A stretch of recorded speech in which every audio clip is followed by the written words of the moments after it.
Atos, capítulo 19. Enquanto Apolo estava em Corinto, Paulo seguiu o caminho pelas montanhas e chegou a Éfeso, onde encontrou alguns discípulos. Assim que ali chegou, perguntou a eles: Vocês receberam o Espírito Santo quando creram? Vocês o acolheram no coração? Ele está mesmo em vocês? Nunca nem ouvimos falar de Espírito Santo, Deus dentro de nós. Como foi então que vocês foram batizados? Perguntou Paulo. No batismo de João, responderam. Paulo disse: Isso explica tudo. João pregou um batismo de mudança radical de vida para que todo o povo pudesse estar pronto para receber aquele que viria depois dele, Jesus. Se vocês foram batizados no batismo de João, agora estão preparados para o que realmente importa, Jesus. E eles estavam. Assim que ouviram isso, foram batizados no nome do Senhor Jesus. Paulo impôs-lhes as mãos sobre a cabeça e o Espírito veio sobre eles. E louvavam a Deus em línguas e falavam a respeito dos atos de Deus. Havia cerca de 12 pessoas ali naquele dia. Em seguida, Paulo foi para a sinagoga. Ficou na cidade 3 meses trabalhando para apresentar a eles o reino de Deus de maneira convincente. Mas começou a surgir resistência por parte de alguns que começaram a espalhar boatos sobre o estilo de vida cristão. Paulo retirou-se, levando os discípulos com ele, e estabeleceu-se na escola de Tirano, ministrando aulas diariamente. Fez isso por 2 anos, dando a todos na província da Ásia, judeus e gregos, ampla oportunidade para ouvir a mensagem do Senhor. Deus fez coisas poderosas e incomuns por meio de Paulo. A notícia se espalhou e as pessoas começaram a trazer peças de roupas, lenços, mantas e coisas semelhantes para que tocassem com elas Paulo e depois os doentes. Foi impressionante. Os doentes eram curados e restaurados. Alguns exorcistas judeus itinerantes estavam na cidade e tentaram fazer o que pensavam ser o jogo de Paulo. Mencionavam o nome do Senhor Jesus às vítimas de espíritos malignos, dizendo: Domino você pelo Jesus pregado por Paulo. Os 7 filhos de um tal de Seva, sacerdote principal judeu, tentaram fazer isso com um homem, e o espírito maligno respondeu: Conheço Jesus e já ouvi falar de Paulo, mas quem são vocês?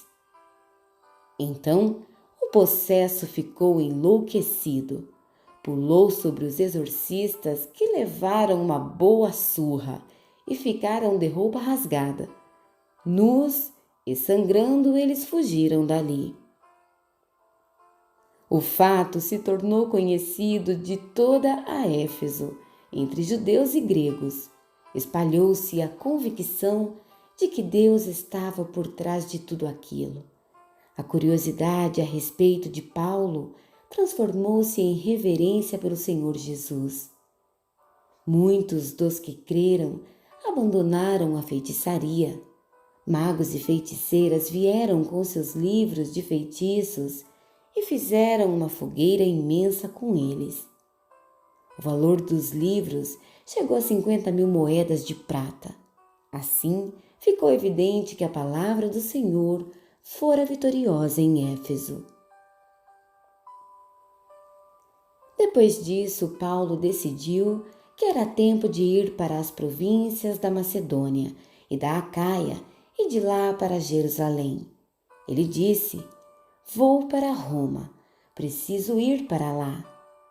Ele enviou 2 de seus assistentes, Timóteo e Erasto, para a Macedônia, mas ficou na Ásia para resolver alguns assuntos.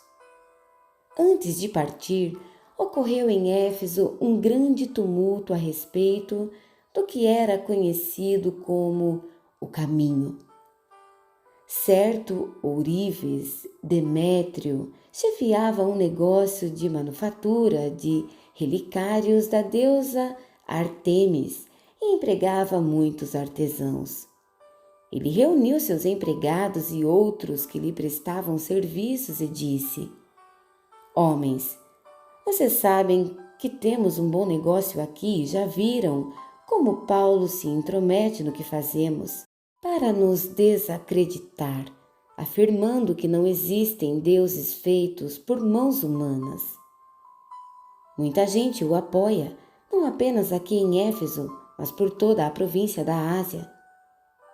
Não apenas nosso negócio corre o risco de ir à falência, mas o templo da nossa famosa deusa Ártemis acabará em escombros quando sua reputação gloriosa se for. Não se trata de um assunto local. O mundo inteiro adora nossa Ártemis. A multidão perdeu a cabeça. Correram à rua gritando: Grande Ártemis dos Efésios! Grande Ártemis dos Efésios! Eles puseram a cidade inteira em polvorosa, correram ao estádio e agarraram 2 dos companheiros de Paulo, os macedônios Gaio e Aristarco. Paulo queria ir também, mas os discípulos não deixaram. Alguns líderes religiosos de destaque da cidade, simpáticos a Paulo, concordaram. Não se aproxime daquela multidão de jeito nenhum. Alguns deles gritavam uma coisa, outros gritavam outra. Muitos nem tinham ideia do que estava acontecendo ou por que estavam ali. Enquanto os judeus empurraram Alexandre para que ficasse à frente do povo e assumisse o controle, diferentes facções reivindicavam sua liderança. Ele os repreendeu e os fez calar, gesticulando energicamente. Mas no momento em que Alexandre abriu a boca, perceberam que ele era judeu e gritaram: Grande Ártemis dos Efésios! Grande Ártemis dos Efésios! E gritaram por 2 horas. Finalmente, o escrivão da cidade fez a multidão se aquietar e disse: Caros compatriotas, será que alguém em algum lugar não sabe que nossa querida cidade de Éfeso é a protetora da gloriosa Ártemis e da sua imagem sagrada de pedra que caiu do céu? Considerando que isso não pode ser negado, é melhor que cada um de vocês vá cuidar da sua vida. Tal conduta é indigna de Ártemis. Os homens que vocês trouxeram aqui não fizeram nada para prejudicar nosso templo, nem nossa deusa. Se Demétrio e sua associação de artesãos têm alguma queixa, poderão apresentá-la no tribunal e fazer as acusações que quiserem. Se alguma coisa mais os está incomodando, reclamem nas reuniões regulares da administração da cidade, deixando a questão a cargo dela. Não há desculpa para o que aconteceu hoje, pois pusemos a cidade em risco. Lembrem-se de que Roma não vê os agitadores com bons olhos. Com isso, o povo se dispersou.